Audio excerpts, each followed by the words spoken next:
Oslo, a very important theme, a very important process, peace plan, Oslo. Um, Israel is in the headlines yet again.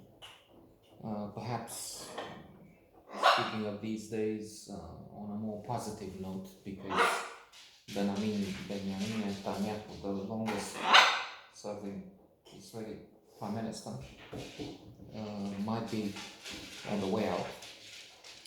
And the economists, others say that's good for democracy because he's been there too long. But plus, he has this accusation of corruption and he's behaving somewhat like Trump in attacking anybody who is a political adversary or not as enemies conspiring out to get him, be they media who say things about this trial, and so on, be they the police, the prosecutor. Anyway, so that's one thing. The other would be the fact that, what is it, 10 days ago, 2 weeks ago, they've been fighting again with rockets from Gaza and then from Israel to Gaza. Hamas, the terrorist organization. Yeah. And this problem of what will happen there. Will there be peace anytime soon or ever? Some say. And Roger Ebert says in the notes on this movie that it's not well timed, seeing that they're talking peace in the movie, and what happens on the ground is not. It's not that, it's the opposite. Or it has been until a few days ago, war. And even now, that's a ceasefire. And they're working to prolong it, to make it more durable, but we're not talking peace. However, peace is what Oslo is about. They've created back channels, secret. Nobody was to know about them. With some important Palestinian officials. I'm sorry.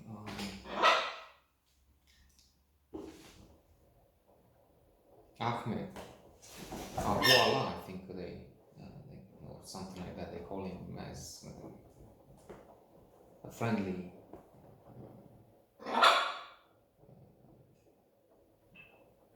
name used by friends.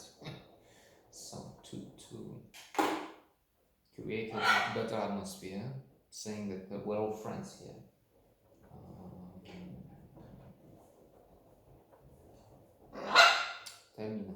Terje Roth, aka Andrew Scott, and his wife Mona, Ruth Wilson,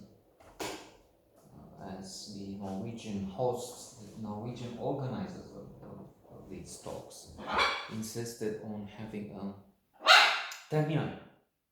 positive atmosphere in this remote location where they met for some time. On the Israeli side, in the first place, there were some professors from the university. That's because it was against the law for Israelis to engage with the PLO, terrorist organization. Those who indeed killed the athletes in Munich at the Olympics, and they were responsible for many hijackings, bombings, airplanes, innocent passengers, there's and much more, of course, in that conflict. So a lot of bad blood. But the effort was to try and find a way out, because As Mona says, quite often nobody will help you. You have to find a way out, a way for peace, to stop the bloodshed, to stop the killing. And there is a lot of animosity, they're shouting, they don't accept one thing or the other.